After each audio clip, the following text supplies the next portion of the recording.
俄罗斯2位著名偷猎者惨遭记仇的西伯利亚虎撕碎在家门口，被找到时残骸所剩无几，最终他们的故事被翻拍成纪录片。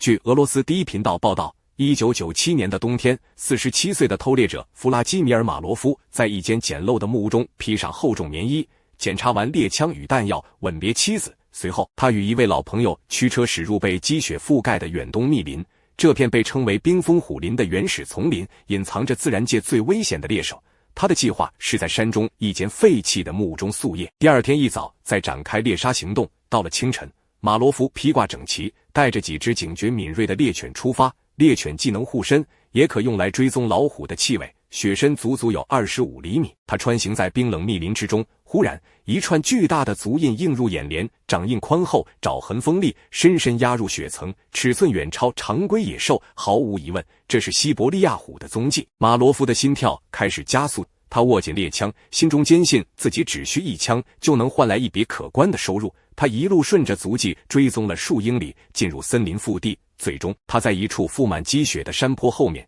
看见了那头体型惊人的西伯利亚虎，它正在撕咬一头死去的野猪。老虎抬起头来，那双琥珀色的眼睛与马罗夫对视，眼神中没有一丝慌张。数秒之后，他低头继续进食，每一下咬合都伴随着野猪骨头的脆裂声。马罗夫屏住呼吸，悄悄举起猎枪，对准虎躯开火，枪声在林中炸响，子弹精准命中老虎的躯干。他以为这次稳操胜券，于是露出了胜利的微笑。接着，他从野猪尸体上割下几块肉装进袋中，继续跟踪那头受伤的猛虎。白雪之中，鲜血如红丝缎般延伸。起初，追踪轻而易举，但渐渐的，血迹变淡，最后在某片密林前悄然消失。马罗夫四下张望，寂静中没有鸟鸣声，只有猎犬低沉的喘息声。他突然意识到，这头老虎并没有死，它还活着，而且它可能正在反过来盯上他。一股寒意顺着脊梁骨爬上头顶，马罗夫决定暂时撤退。他返回营地，把割下的野猪肉藏在小屋旁的洞井边，准备第二天继续追踪。随后，他带着另一部分肉步行前往最近的镇上，想要换些食物或用品。但就在马罗夫离开的这段时间，命运的齿轮悄然转动，他留在雪地里的味道早已成为了那头复仇掠食者眼中的线索。那头负伤的西伯利亚虎并未如他想象中那样逃命或死去，他反而顺着他留下的气味，一步步追踪到了那间孤立在密林深处的小木屋。在冰冷的月色下，这位复仇者悄无声息地接近，鼻尖嗅到空气中残存的熟悉气息，混杂着血腥味与野猪肉的脂腻味。他找到了马罗夫藏在水井边的野猪肉，愤怒地将其叼走，并将水井上方的木质结构撕咬摧毁。他没有就此离开，而是选择在附近盘踞埋伏，冷静地等待那个枪口曾对准他的猎人归来。当傍晚时分，马罗夫终于返回木屋，天色渐暗，积雪下沉。他还未走进小屋，便听见屋外的猎犬发出一阵阵不安的咆哮，那种近乎歇斯底里的狂吠，就像在拼命传达某种紧迫的警告。他心中泛起一股莫名的寒意，缓缓走进窗边，透过冰霜覆盖的玻璃，他看见那头西伯利亚虎仍在远处的树林中徘徊，眼神中带着令人不寒而栗的执念。马罗夫的心沉了下去，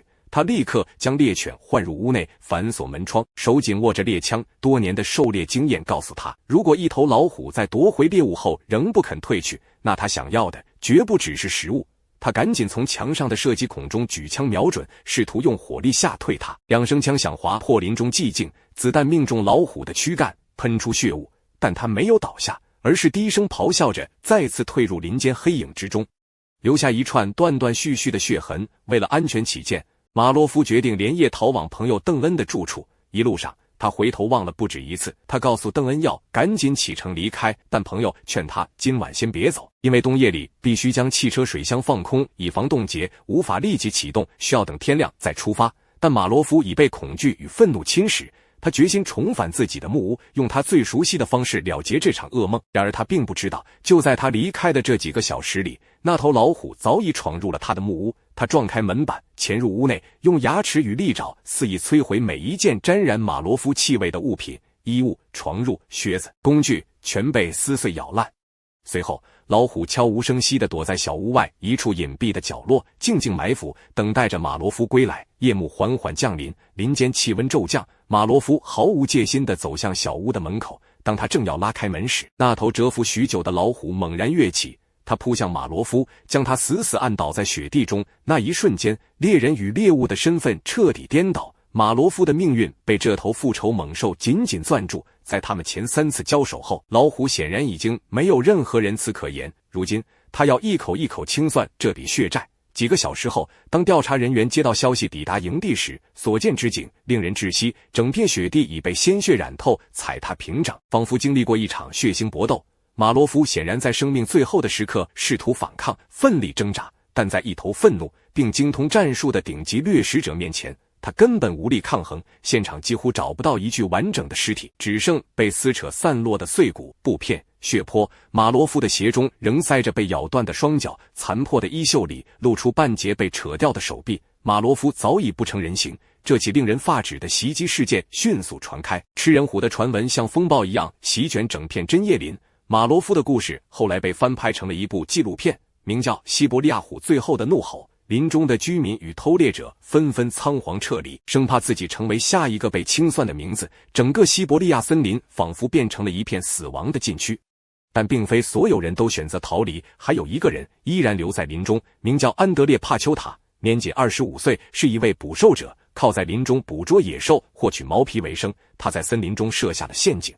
尽管父母苦苦哀求他暂时不要出门，等那头老虎被找到再行动，但安德烈却一意孤行。他执意进入森林查看陷阱，心中也不相信那头大猫会特意来他的木屋袭击他。安德烈穿上大衣，背起猎枪，转身走进了白茫茫的林子里，却不知道就在他离开的这段时间，那头西伯利亚虎已经找到了他的木屋，和摧毁马罗夫住所的手法如出一辙。老虎将安德烈的小屋彻底撕碎，屋门被撞破，窗框歪斜，家具掀翻，木屑和爪痕遍布整个空间。他像是在宣泄怒火，凡是沾染人类气味的东西都成了他的复仇对象。等到安德烈开始原路返回时，他还未察觉到危险已经潜伏在阴影之中。当他走到小屋附近时，一道黑影从床垫背后猛然扑出，安德烈惊恐万分，手忙脚乱地想要拔出肩上的老式猎枪，可是枪不能用了，子弹因为严寒早已冻结，无法发射，枪支在最需要的时候失效了。毫无防备的安德烈成了猛虎的猎物，老虎将他按倒在雪地中，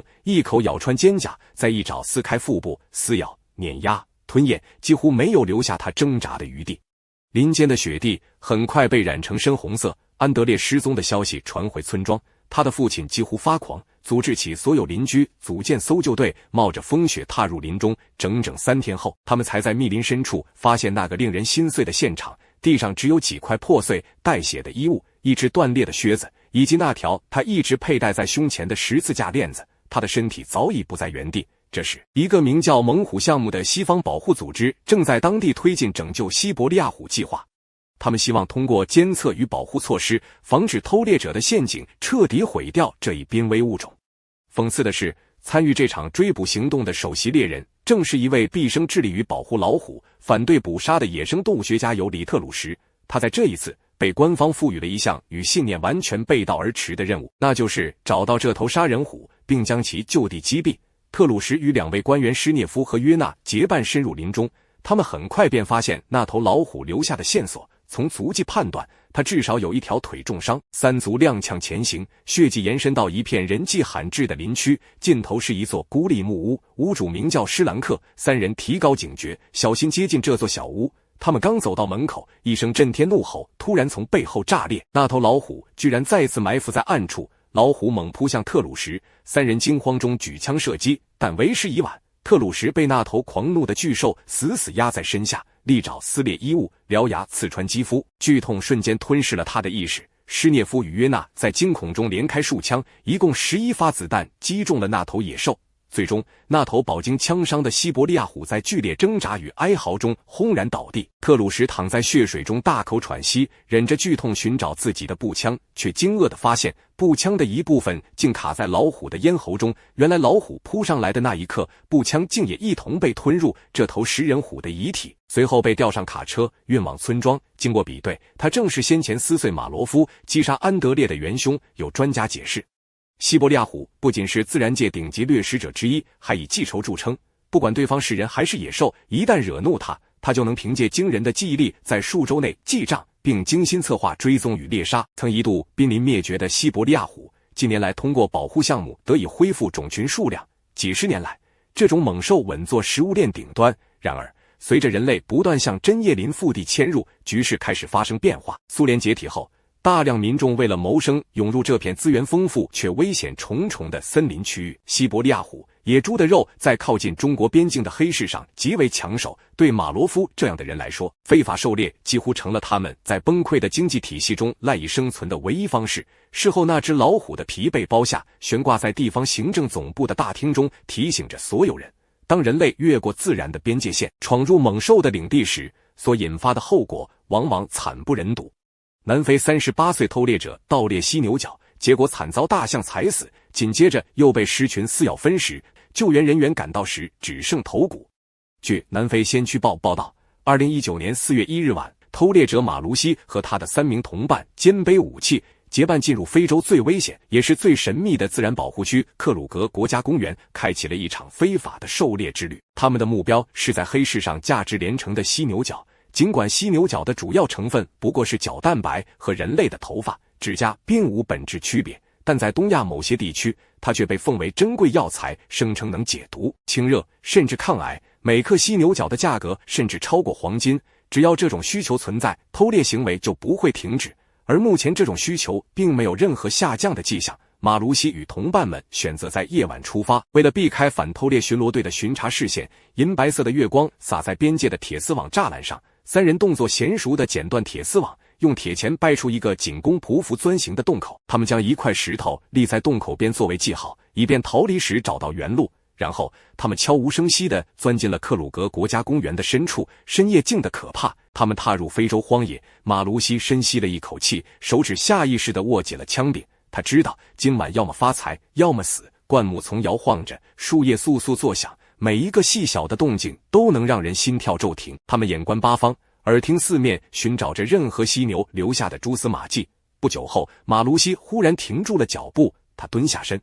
借着微弱的月光发现了一堆巨大的粪便。那气味他再熟悉不过，没错，是犀牛留下的，而且粪便还湿润温热，说明这头犀牛刚刚离开不久。它很可能就隐藏在不远处的黑暗中。几人立刻点亮了手电筒，将光束压低，仅照向地面。他们看到了一串巨大的圆形脚印从粪堆延伸出去，一直通往灌木丛深处。他们什么也没说，心照不宣地顺着足迹前行。他们早已训练有素，4人一组，1人开枪，1人砍脚，2人警戒。他们随身携带着2支375口径的大型狩猎步枪，子弹装得满满的，猎物近在咫尺。他们肾上腺素飙升，手心冒汗。马卢西的眼中开始泛出兴奋的光芒，他们屏息凝神，扫视着每一处灌木，每一片草丛。月光斜着照下，在地面投下斑驳的光影。风一吹，那些影子仿佛在扭曲蠕动，模糊了他们的视线。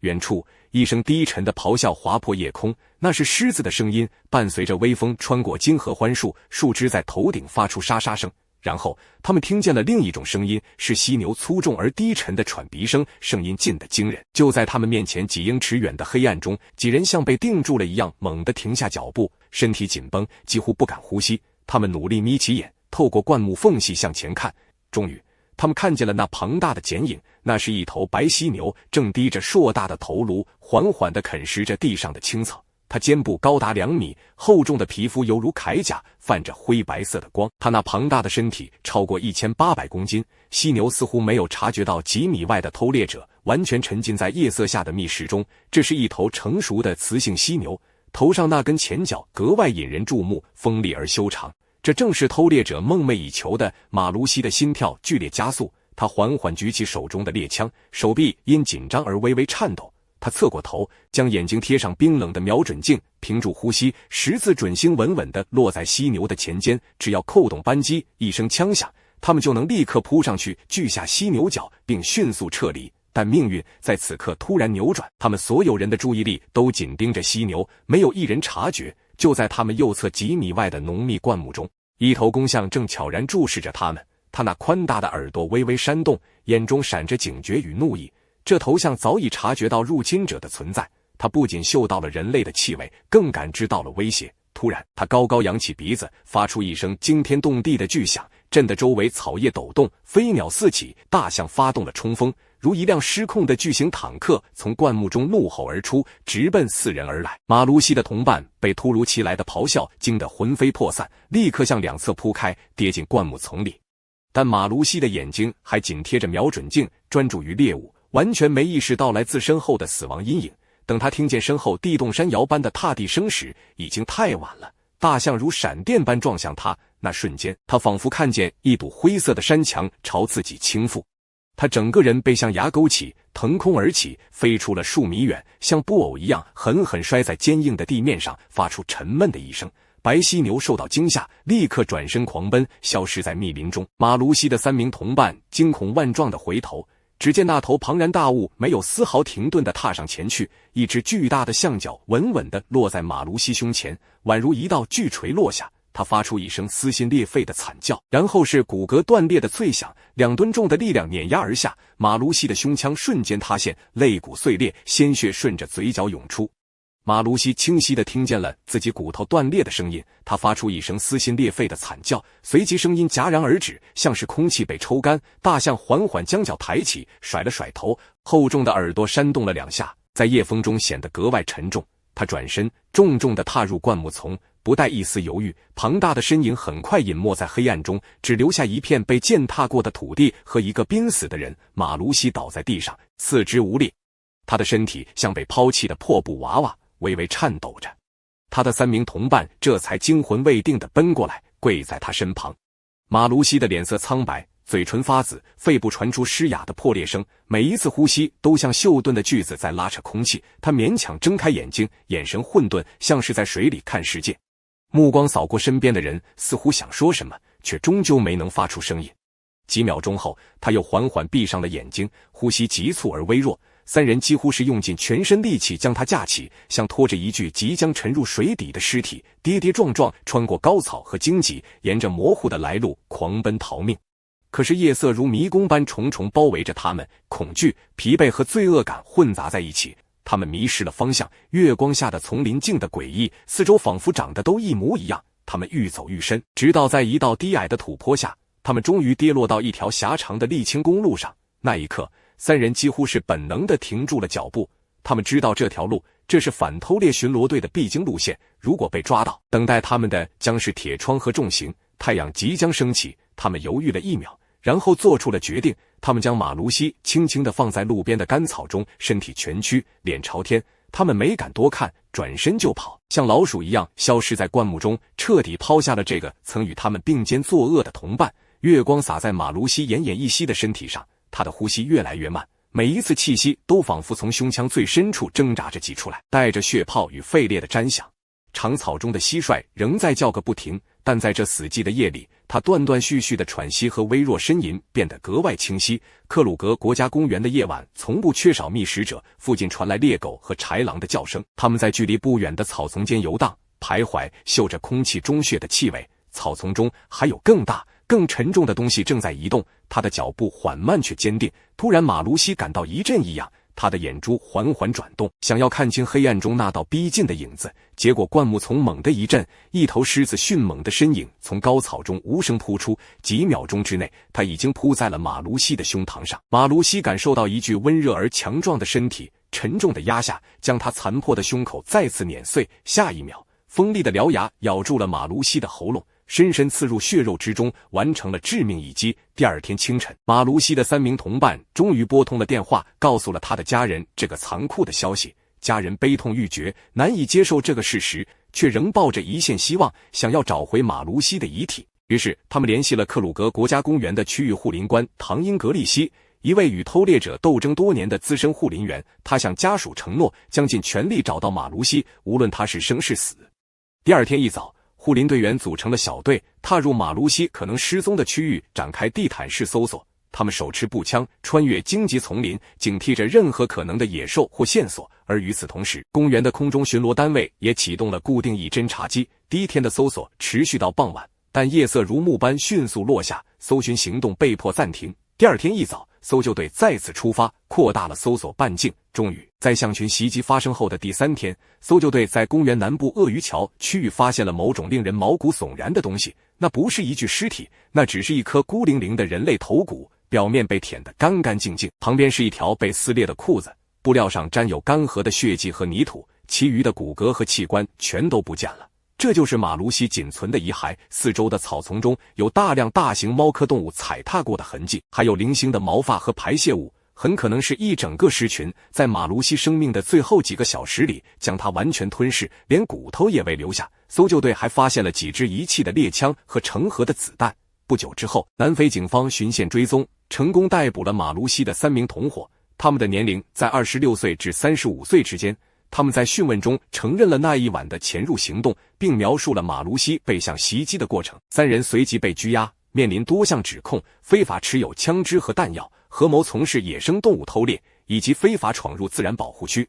等待他们的将是南非野生动物犯罪法下的重判。在南非，每一年都有数百头犀牛死于偷猎者之手，这是一场持续不断的杀戮战。2014年创下了最骇人的记录，共有1215头犀牛在那一年被猎杀，平均每天超过3头。像马卢西这样的偷猎者，可能会将世界上最美丽的动物之一推向灭绝的边缘。也正是因为这样的原因，当人们听到一个偷猎者被狮群活活吃掉的故事时，往往很难感到真正的同情。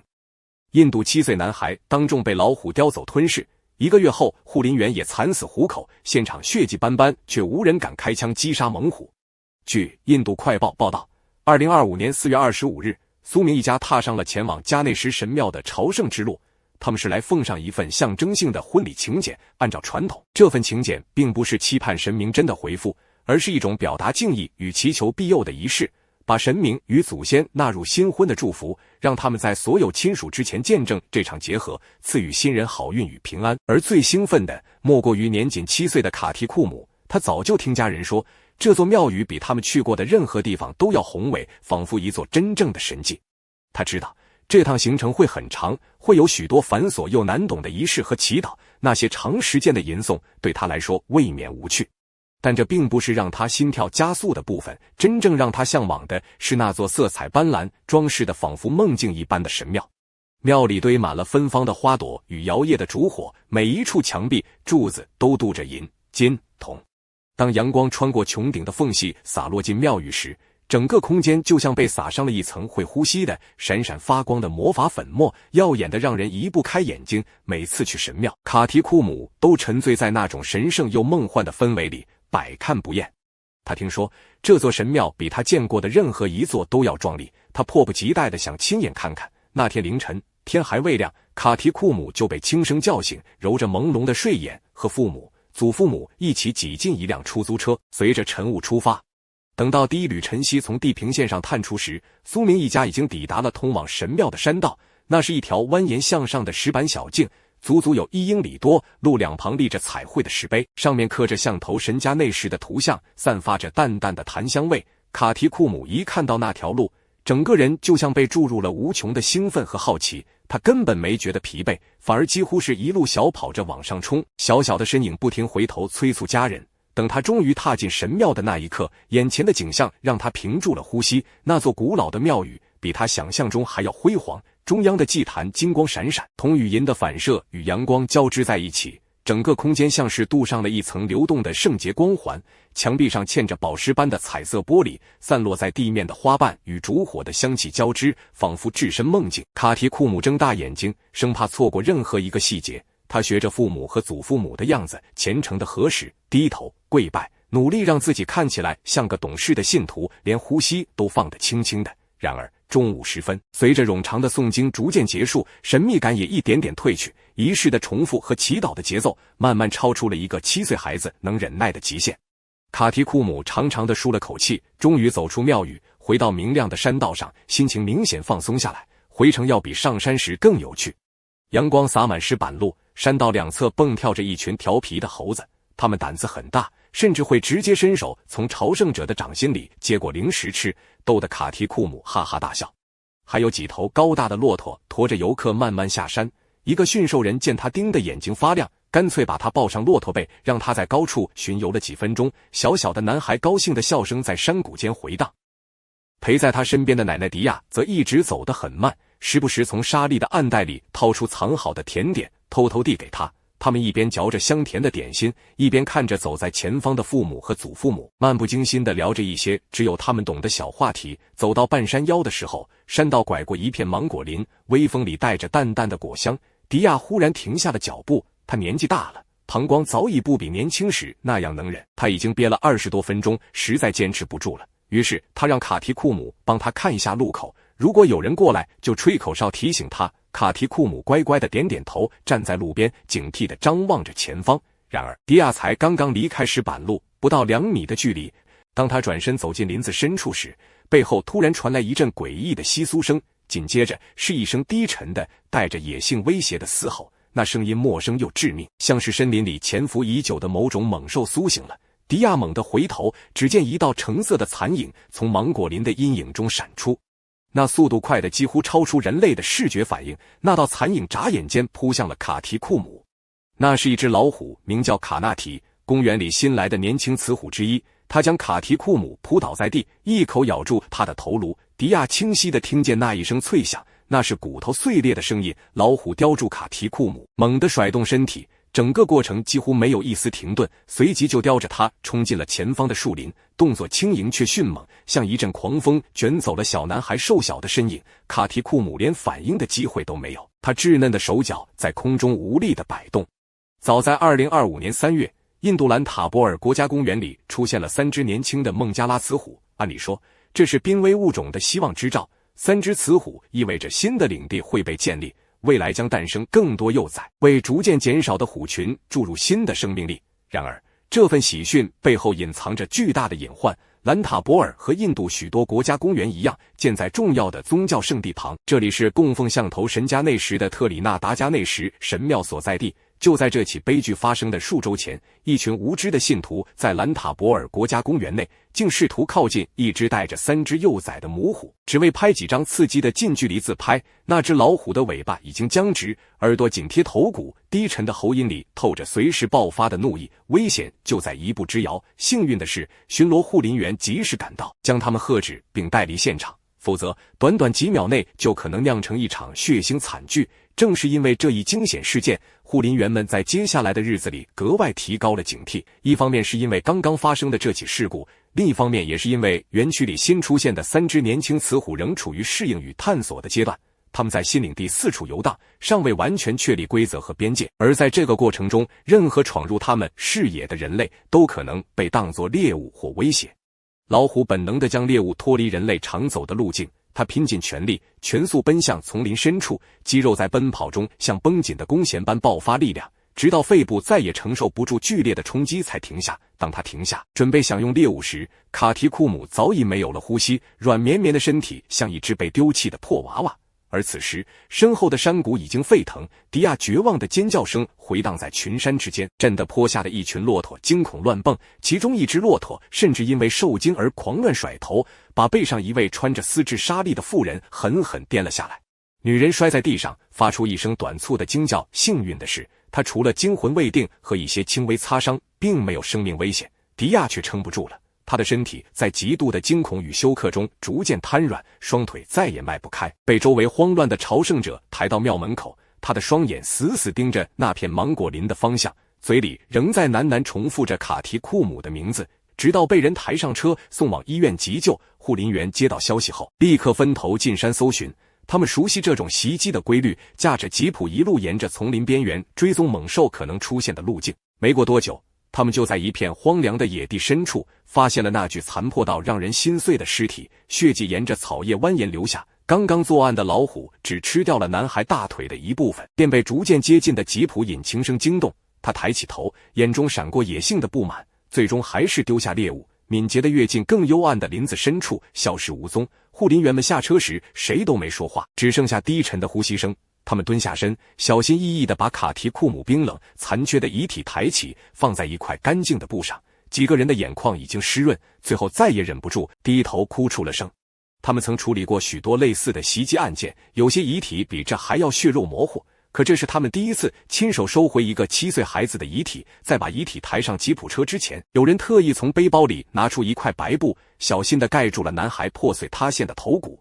几个小时后，卡纳提再次现身，这一次他悄无声息地潜伏在村庄边缘的一条山道上，那条路白天人来人往，是通往神庙的必经之路。他那双暗金色的眼睛隐藏在浓密的灌木后，低伏着身体，尾巴微微摆动，空气里弥漫着紧绷的杀意。他显然又在等待机会，准备发动新一轮猎杀。幸好护林员们一直在严密搜寻他的踪迹。当他们在望远镜里捕捉到那抹橙黑相间的身影时，所有人的心都猛地提了起来。再晚一步，可能又会有新的生命消失在他的利齿之下。麻醉枪的针头精准命中他的后腿。卡纳提发出一声低沉的咆哮，他猛地挣扎，爪子在泥地上刨出几道深痕，想要跃进林子逃跑。但药效很快涌入他的血液，他的四肢开始无力，眼中的凶光逐渐暗淡，最终轰然倒下。这只年轻的雌虎被押送到公园最北端的一片封闭区域，一个与人类活动彻底隔绝的荒野区。护林员们希望它在那片无人踏足的地带可以安稳地度过余生，不再威胁人类的安全。然而命运并没有因此停下，仅仅1个月后，卡纳提又用行动证明了他的野性与危险。那天护林员迪恩德拉绍伊在巡逻途中暂时离开了同伴，只是走到树后短暂方便一下。然而就在那短短的几分钟里，死亡再度悄然而至。卡纳提像一道幽灵般的影子突然从密林中扑出，干净利落地袭击并杀死了他。消息传出时，所有人都陷入震惊与愤怒。这是第2条人命，这一次公园管理方再也无法冒险将他继续留在任何开放区域。卡纳提被彻底转移到一个对公众完全封闭、无法逃脱的特殊保护区，那是一片高墙与钢铁围栏包围的笼中世界。他没有被处死，唯一的原因是他还只有2岁。对于濒危的孟加拉虎种群而言，每一只年轻的雌虎都是无比珍贵的血脉延续。可惜的是，这个新家意味着他余生都只能被圈养在狭窄的围栏之中，被迫作为繁殖的工具，失去在野外自由奔跑的权利。伊拉克50岁男子非法饲养野生动物，惨遭宠物师撕咬吞噬，场面血腥到邻居崩溃，最终连开7枪才杀死猛兽。据伊拉克通讯社报道，50岁的阿基尔·法尔丁是伊拉克南部纳哈夫市土生土长的本地人，他住在一个再普通不过的居民区里，街道两旁都是带着孩子的家庭。午后你能听见小孩们在街上踢足球的欢笑声，老人们搬着茶几在门口聊天的声音。可就在这样一个看似平凡安宁的社区里，阿基尔的后院却像是一个非法动物园。他没有占地数英亩的豪华庄园，只有一片比邻居稍大的后院，而那道不算高的砖墙后面却是一个令人毛骨悚然的景象，几乎整个院子都被锈迹斑斑的金属笼子塞满，每个笼子里都困着不同种类的奇异动物。有时候邻居们会听见极乐鸟刺耳的啼鸣，或是猫科猛兽低沉压抑的咆哮，有时则传来不知名野兽混杂着吠声、尖叫声、嚎声的怪异合奏，像是某种来自荒野的噩梦。唯一不变的是，后院里的动物永远不会待太久，一只动物出现几个小时后就会被另一种取代。阿基尔靠着这种方式赚钱，他会在动物还小的时候买进来，进行短暂的驯养，再转手卖给那些富有的收藏家。但最诡异的问题是，他是怎么做到的？伊拉克并不会轻易批准个人饲养异域动物，尤其是猛兽和外来物种，更别说政府对这些动物征收的税收高到足以让大多数人打消念头。而这么做是有道理的，如果饲养人连税都负担不起，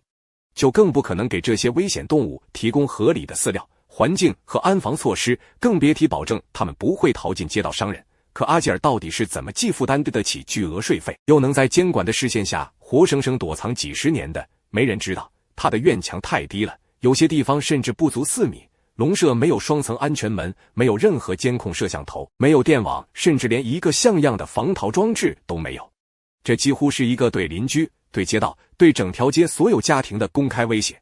很显然，这一切都彻底违法，可阿基尔却靠着这桩见不得光的生意安然无事地混了几十年。整条街的邻居都知道他在干什么，甚至有人猜，政府或许也知道阿基尔这门特殊买卖的存在，要么是懒得执法，要么是有人睁一只眼闭一只眼。2025年5月，阿基尔又做了一个决定，他从某条不知名的渠道买进了一头年轻的非洲雄狮。那只狮子已经不算幼崽了，鬃毛刚刚开始生长，骨骼线条粗壮，肌肉像一根跟盘结的钢索。按照狮子的标准，它勉强算是半只成年狮，但已经足够危险。从照片看，它大概2岁左右，一个雄狮最野性、最难驯服的年纪。阿基尔先给他几天时间，让他习惯这座狭窄的铁笼囚牢，也让他逐渐明白，这个每天端来食物和清水的人就是他的主人。他过去已经驯养过10几头狮子、老虎，甚至其他大型猛兽。经验告诉他，只要头1周内猛兽停止了在笼子里暴躁的来回踱步，并且明白那根金属棒能带来疼痛，他们就会暂时收敛野性。这对他来说就是所谓的训练初步完成。接下来他会牵着他们走出笼子，开始训练他们容忍人类的存在，学会在人类的牵引绳下慢慢行走，甚至会被短暂放到那片可怜的小草坪上活动一下，作为放松奖励。这一次他打算如法炮制。喂养与驯化才刚进行到第6天，阿基尔就觉得时机成熟了。他像往常一样挑选了一天中最炎热的时段，因为他知道狮子在酷热时往往会变得最为慵懒，最不愿意浪费力气。他甚至在此之前特意先喂饱了狮子，让他撑得懒洋洋的，连动都不想动。万事俱备，阿基尔拉开了那扇铁栅门，隔壁的一个邻居正坐在自家屋顶上喝着下午茶。他从高处看见那头新来的猛兽第一次小心翼翼地踏出金属栏杆的束缚。这个邻居对这种场面已经麻木了，他早就看过无数次阿基尔把狮子、老虎牵出笼子，像是在溜一条普通的狗一样。在他看来，今天不过是那个怪异但又总是笑脸和善的邻居又在给他那些怪异的动物做日常训练罢了。阿基尔手里紧握着那根熟悉的铁质鞭杖，神情依旧自信，仿佛这场训练不过是他过去几十次驯狮经历的又一次重复。然而就在狮子刚迈出笼门的那一瞬间，整个后院像被扔进一块巨石的湖面，骤然掀起波澜。角落里的2只狐狸惊吓过度，炸毛似的窜起，喉咙里挤出尖利到发战的哀鸣。2匹斑马更是乱蹦乱撞，嘶鸣声夹杂着沉闷的啼声，在狭小的空间里回荡得刺人心神。短短1秒，整个后院沸腾成一片混乱的噪音漩涡。这种突如其来的混乱直接点燃了他骨子里的野性与战斗本能。他4肢刚踏出笼门，旁边就是那个手握铁棍的人类，于是狮子的怒火爆发，他猛地绷紧后腿，肌肉像拉满的弓弦，嗖的一声向前扑去，动作快到肉眼几乎无法捕捉。阿基尔只来得及本能地抬起那根细细的金属棍，用尽全力抽向狮子的脸。然而那点力道对这头2岁亚成年雄狮来说根本连疼都算不上，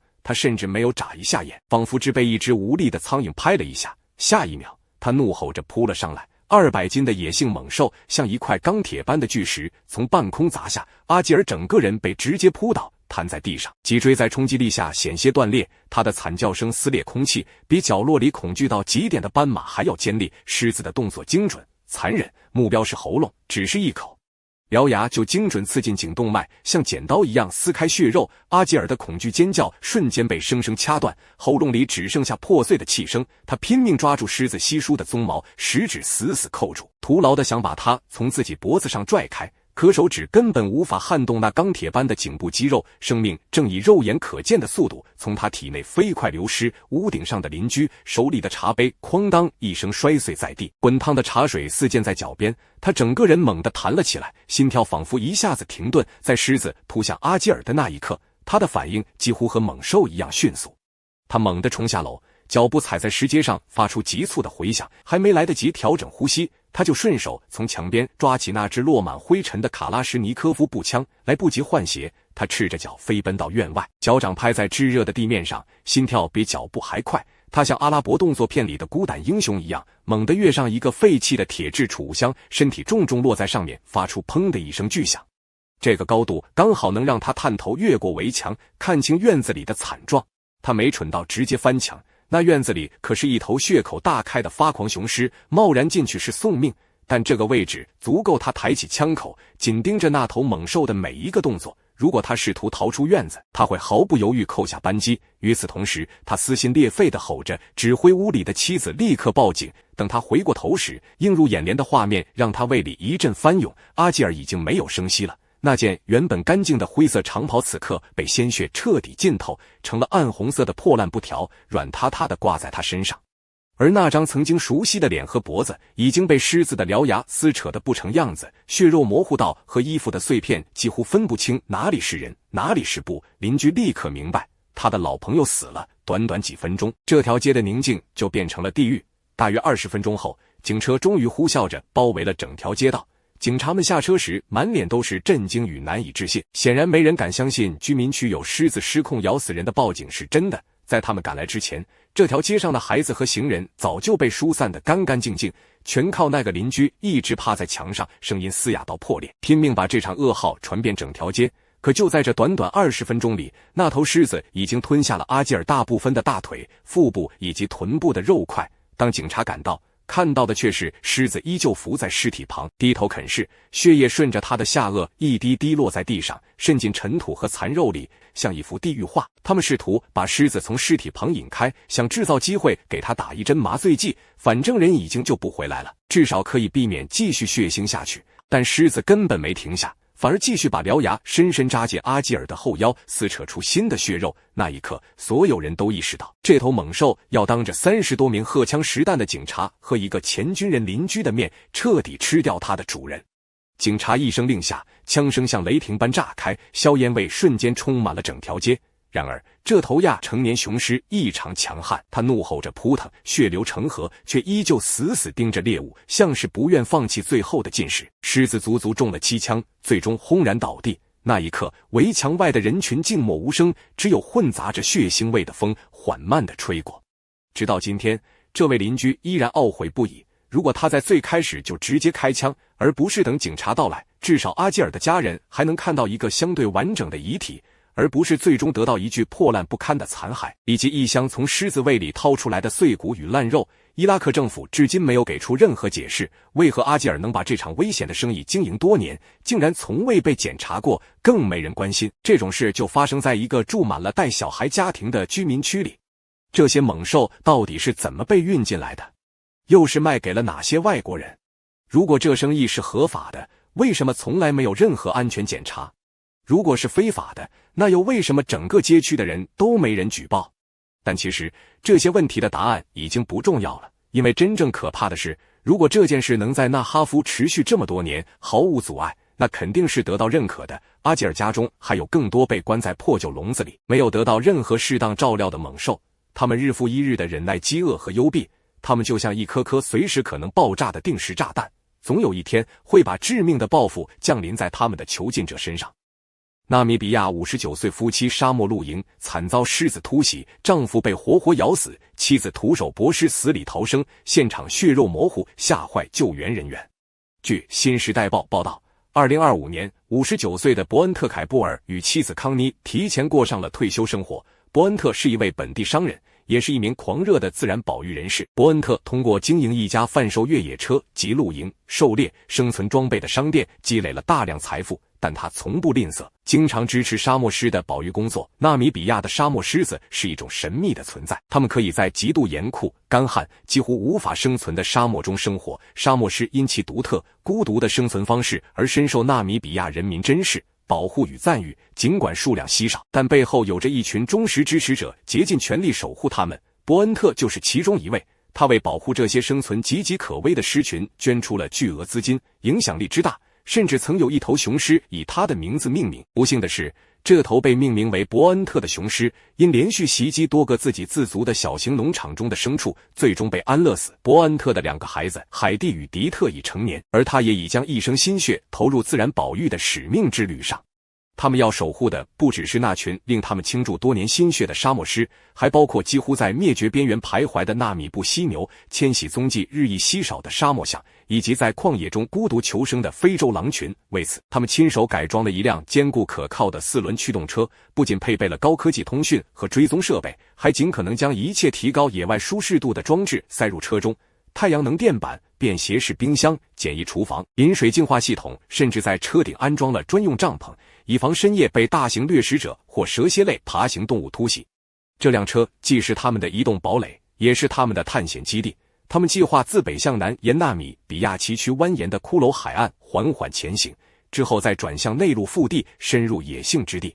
这并不是一次轻松的退休旅行，而是一次带着使命的深入。他们要亲眼观察那些濒危动物在气候变化与人类活动双重夹击下的生存状态。2025年5月下旬，在经过2天长途跋涉后，他们抵达了霍尼布河谷边的一处老营地，这里是伯恩特家族多年来的常驻营点。此处值得一提的是，纳米比亚的大多数河流其实是干涸的河床，一滴水都没有。霍尼布河正是其中之一，他们之所以选择这个地方露营，是因为这里正是沙漠狮活动频繁的区域。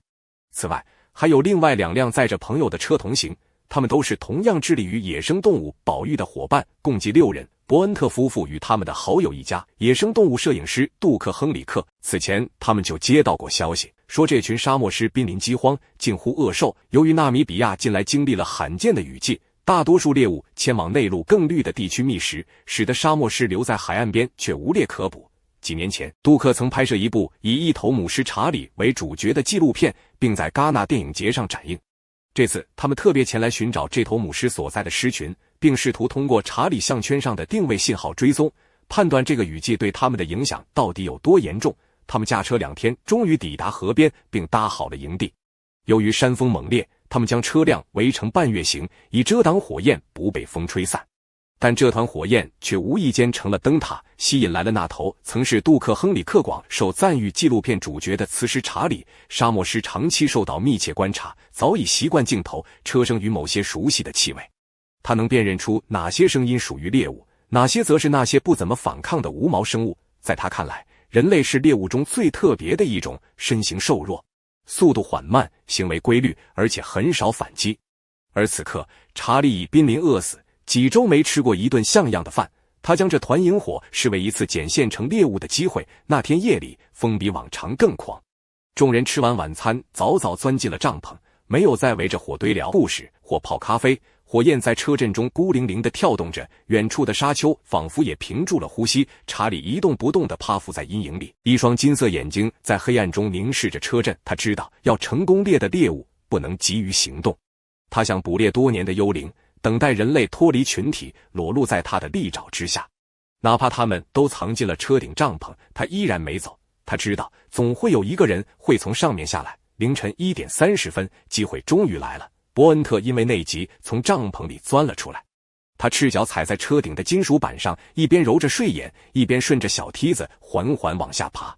当他落地转身准备走向远处时，猛然间一股寒意涌上了他的脊背。就在他身前不到4米远的地方，一双眼睛正死死盯着他，静默如死神。他刚发出一声短促的惊叫，查理便如闪电般扑来，他的爪子勾住他的肩背，将他扑倒在地，獠牙深深嵌入他的头颅，鲜血瞬间喷涌。搏斗声、低吼声与撕裂皮肉的声音在夜空下交织成一场原始的厮杀。康妮从睡梦中惊醒，丈夫那一声凄厉的呼喊犹如闷雷炸响。她几乎是本能地抓起床边的手电和随身防卫刀，毫不犹豫地从车顶跳下 1.8 米的高度。她像猫一样稳稳落地。其他4位露营者探出头来，眼前的景象让他们永生难忘。一头成年的母狮正将伯恩特整颗头含在嘴里，爪子死死抱住他的上半身，而那头狮子的背上竟然骑着一个怒吼咆哮、满脸血污的康妮。他疯狂地抓住查理脖颈上的卫星项圈，整个人几乎是挂在那头沙漠母狮身上，指节发白，牙关紧咬，眼中写满了只有在至亲面前才会爆发出的野性绝望。他毫无章法地踢打、撕扯，用尽全身力气试图把查理从伯恩特身上拖开。一个只有59公斤的女子竟硬生生地将这头体重超过她2倍的顶级掠食者从她丈夫濒死的身体上拽了开来。那一刻，她已不是普通的女人，而是一个母狮，在为自己挚爱的伴侣拼命反击。查理被拉扯得腾地一跃，低吼着挣脱康妮的缠斗，转身就要再次扑上去。他饿疯了，红了眼，甚至连人类也不再视为不动的镜头。而就在这生死一线之间，一道沉重的金属声突然响起，一只厚重的手电筒重重砸在狮子的头上，灯光炸裂，玻璃四溅。其余4位露营者这时已全数冲下帐篷，有人手持铁煎锅，有人挥舞登山杖，甚至还有人高举一把弹簧小折刀。他们不是猎人，更不是战士，但他们是人，是群体，是一群拼尽全力想救回朋友性命的同伴。3人一齐扑向查理，怒吼声、金属撞击声、狮子的咆哮在火光与风声中交织，血腥而混乱。查理被逼得节节后退，嘴角仍挂着伯恩特头皮的碎片，眼神怨毒，野性尽显。就在他稍稍退开的一瞬间，康妮与杜克合力将奄奄一息的伯恩特从血泊中拖起。他的脸已血肉模糊，几乎无法辨认，喉咙、甲骨与头皮被撕裂得惨不忍睹，整件衬衫早已被鲜血浸透，伤口宛如被猛禽啄穿的腐肉。他仍在喘息，但那呼吸虚弱的几乎看不见。每一次胸膛的起伏似乎都在宣告他离开人世只差几秒。他们奋力将他抬进车后座，却明白没有时间，也没有希望。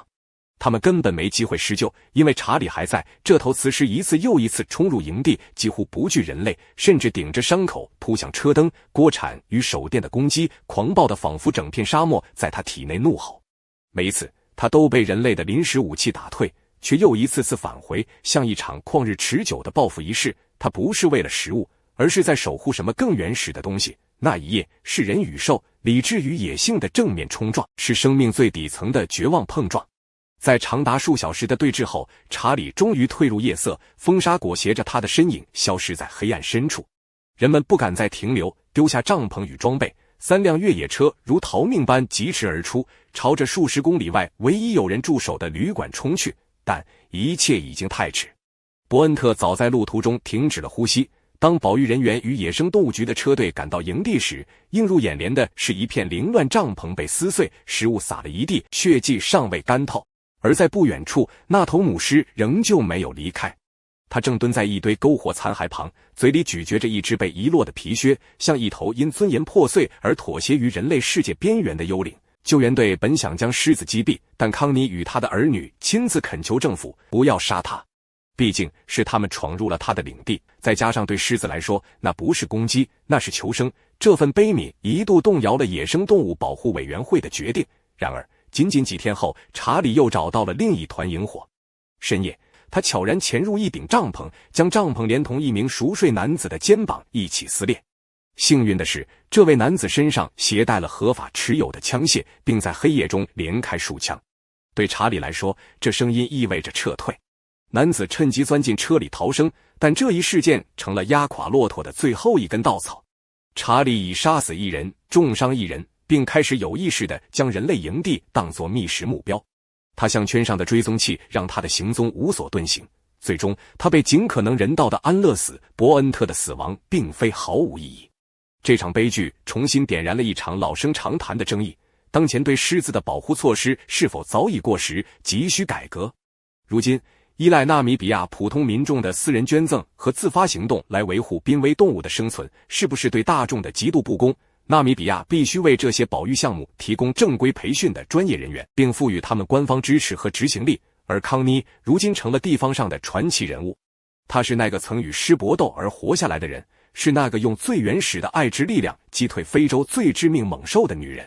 那晚营地里的遭遇固然骇人，但与纳米比亚自己农民因狮子随意猎杀家畜而造成的长期损失相比，或许都显得相形见绌。若再无有效对策，这些饥饿的狮群终将不止猎杀牲畜，而是走向人类的家园，甚至是孩童。印尼26岁工人在丛林深处喷药，不慎喷中猛虎鼻眼，猛虎瞬间爆发致命攻击，血染土地，惨烈场景让同行工人魂飞魄散。据印尼安塔拉通讯社报道，2024年一个闷热潮湿的午后，一位26岁的种植园工人正肩扛喷雾器，在印尼苏门答腊岛相思树整齐的林列间缓慢行走。他专注地用农药喷洒着树根周围疯长的杂草，这份重复而单调的工作他做得很熟练，可他丝毫没察觉，就在几步之外的树根阴影下，一双金色树瞳正死死盯着他。那是一头成年苏门答腊虎，正将身体尽量蜷缩在昨夜刨出的土坑中，枯叶与树根为他提供了绝佳的掩护。当喷雾器的喷嘴转向那棵树，农药物流不偏不倚地扑向了老虎的脸，刺鼻的气味与灼痛瞬间钻进他的鼻腔与眼睛。那一刻，掩藏在本能深处的猎杀冲动被彻底点燃，低沉的咆哮未及成型，他已经像一道橙色闪电般从树根下跃出，直扑眼前毫无防备的男人。这是2024年第一起苏门答腊虎袭击事件。苏门答腊岛是这种世界上最濒危虎亚种的最后堡垒，野生个体数量已不足400只，它们的近亲巴厘虎与爪哇虎早已永远消失在地球上，苏门答腊人正竭尽全力保护它们。可这是一场注定艰难的战斗，在拥有6000万人口的岛国上，城市与农田不断扩张，丛林被蚕食殆尽，他们的领地日益破碎，生存空间已被逼到悬崖边缘，人类与野生掠食者之间的冲突已不可避免。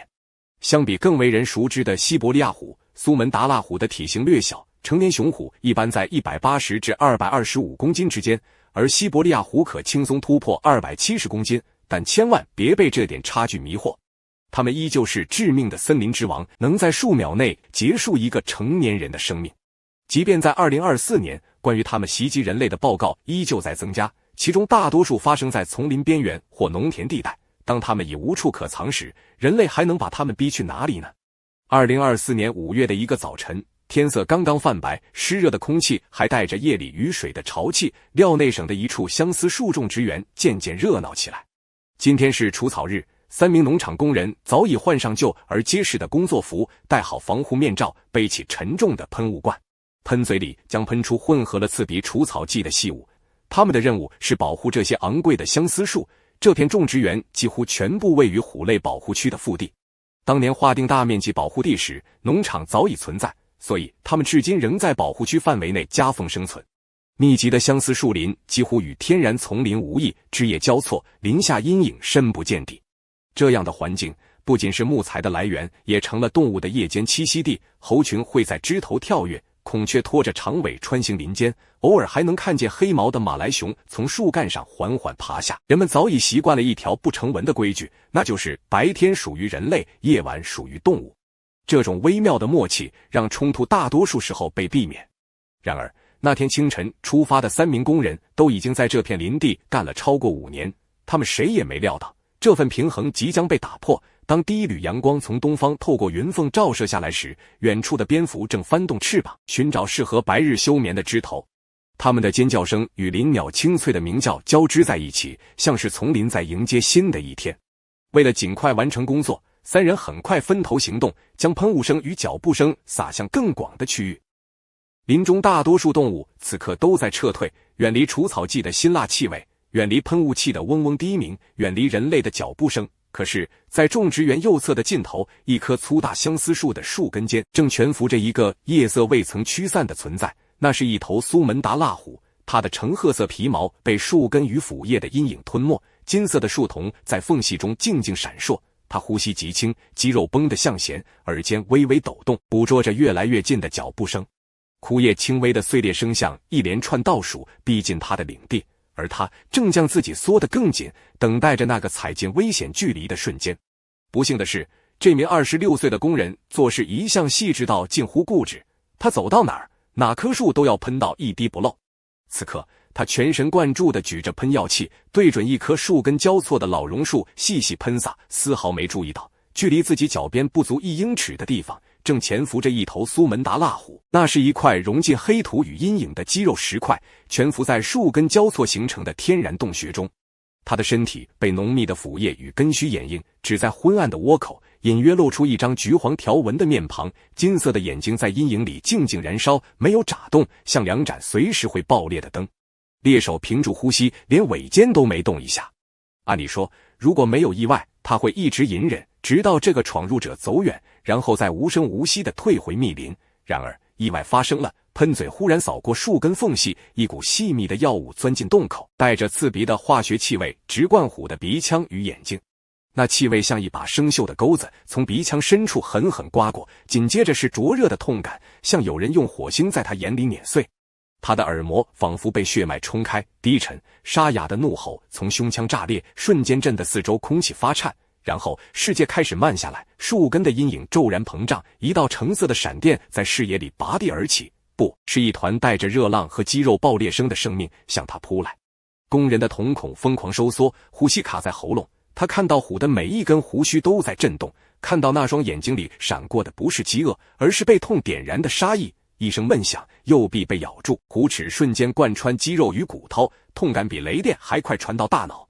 300磅的重量压下，他的身体像布偶一样被砸翻在地，湿泥飞溅，脊椎被震得一麻，耳朵里全是血液冲击鼓膜的轰鸣。他想喊，可声音被血腥呛回去，左手去推虎头，骨头已经像湿粉般碎掉，手指毫无力量，软塌塌地挂在手腕上。鲜血从断裂的腕骨喷涌，溅在虎身温热的橙色皮毛上，沿着黑色条纹蜿蜒而下，渗进泥土。猛虎忽然松口，抬头换位。慢动作的世界里，他看见那张血淋淋的巨口正对准自己的喉咙，下一刻，所有的空气、声音和血液被封死。他的呼吸变成绝望的嘶鸣，像破裂的风箱。男子的双手在虎的肩颈间胡乱拍打，抓挠，却像推一块永远不会让开的岩石，缺氧像冰水一样灌满了他全身，每一次心跳都比上一次更慢更重。他的视野边缘开始一点点塌陷，黑色从四周侵入，吞掉绿色的丛林、橙色的虎纹、灰色的天空，直到世界上只剩下心脏最后一次无力的跳动，以及丛林深处的无处可逃的寂静。此时，农药带来的灼痛正在老虎的眼鼻间缓缓退去，像退潮般一阵模糊一阵清晰地交替着他的视线。他低低喘息，胸腔像风箱般急剧起伏，鼻孔间的热气喷在潮湿的泥土上，化作一缕缕白雾。林间的寂静被突如其来的沉重脚步声猛然击碎。另外2名工人听到惨叫的刹那，手中的喷药动作像被拦腰截断，背上的设备还没来得及卸下，就连喷雾器也直接甩在地上。金属与泥地的闷响像沉钉钉入大地，接着是湿泥溅起的扑哧声。粗重的弓靴一次次砸在松软的土地上，溅起的泥点沿着裤腿一路飞溅到膝盖。男子急促的呼喊声刺破树林，惊慌与决绝夹在破碎的气息里，在林间回荡得久久不散。噪声惊动了老虎，他的瞳孔骤然收缩，耳廓像雷达一样朝声源方向抖动。视线虽逐渐恢复，但鼻腔与眼眶的刺痛仍在灼烧神经，像一根拉到极限的钢丝，颤抖却未断裂。多年的丛林本能告诉他，这种沉重、急促且不止一双的脚步声不是单个猎物，而是一个不容忽视的威胁。不值得老虎冒险。下一秒，他松开嘴下那具奄奄一息的身体，牙齿从血肉中抽离的声音带着温热的湿腥。老虎的肌肉猛然收缩，四肢像压缩到极限的弹簧，在泥地上猛蹬，化作一道橘黄与黑影交错的闪电，几乎不带一丝回音地没入更深的密林。枝叶间只留下短短一瞬的虎纹闪光，随即被灌木和阴影吞没。工友气喘吁吁冲到现场时，首先迎面扑来的是混合着血腥、泥土与腐叶的浓烈气味，像一堵厚墙堵在鼻腔深处。地上的人已经没了气息，眼睛微睁，凝固着最后的惊恐。颈部的伤口仍汩汩涌出温热的鲜血，在泥地上蜿蜒成暗红色的细流，慢慢渗入厚厚的落叶下。若不是在窒息中先断了气，他也会在数秒之内被这股喷涌的血流带走生命，因为整个喉咙已被彻底撕裂，只剩下翻卷的血肉与几根裸露的金条，惨不忍睹。死者的双手依旧攥紧，指甲缝间嵌着几缕橙色粗硬的毛发，那是他在生命最后一刻拼死抓下的，徒劳却顽强的反击痕迹。林地四周，调查人员后来找到了老虎藏身的树根窝，以及一路延伸进密林深处的爪印。所有迹象表明，这并非一场有计划的猎杀，而是一次极端不幸且致命的偶发冲突。即便如此，当局在当晚便拍板决定，必须立即出动搜捕。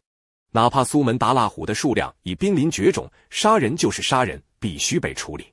然而，这头猛兽似乎已彻底没入那片熟悉而神秘的丛林深处，那里是它真正的领土，也是它血脉深处永恒的归宿。经历了农药喷雾带来的灼痛与窒息，他或许会在记忆里刻下这一道教训，从此远离相思数众之远。但这只是人类的推测，丛林里的王者并不受人类逻辑的约束，他的每一次出现与消失都像阴影般无法预测，他是否会再次回来，只有时间才能揭晓答案。只是从经验来看，一旦一头虎尝过人肉的滋味，结局往往会变得危险。他们会敏锐地意识到，人类不仅行动缓慢，缺乏防御，而且捕获的难度远低于野猪或鹿，回报却同样丰厚。这种新发现的猎物模式，对于一头捕食者来说是近乎无法抗拒的诱惑。也许它真的会消失在原始丛林的深处，再不与人类有交集。也许它会在某个风雨交加的清晨悄然回到边界，沿着泥泞的林道，循着气味与记忆，重访曾带来猎物与鲜血的地方。眼下，人们所能做的只有等待，并祈祷这名年轻的种植园工人会是唯一一个在这片土地上遭遇如此恐怖致命命运的人。